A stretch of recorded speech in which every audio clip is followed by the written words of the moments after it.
everyone, and welcome to this tutorial on how to find your academic advisor. In this video, I'll be showing you the step-by-step process for finding the right advisor based on the type of student you are. We'll be covering 3 types of students today: first-year students, current students, and online students.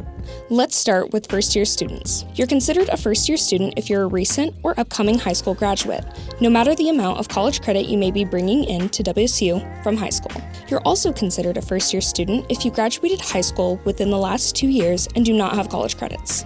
First-year students will work with a first-year advisor in one stop. Your first-year advisor will be assigned based off your designated major. Your one-stop advisor will assist you in setting up your first semester classes. In order to enroll for your second semester, you will be required to meet with your assigned first-year advisor. There are a couple of different ways to find your assigned advisor.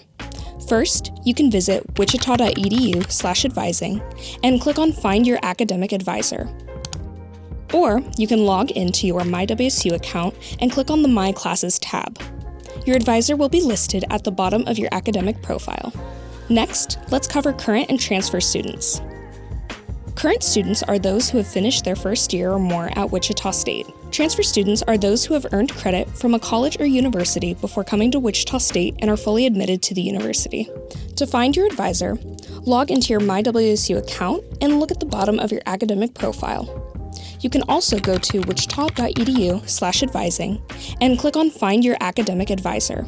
From there, you can select your college and find a list of advisors you can schedule an appointment with.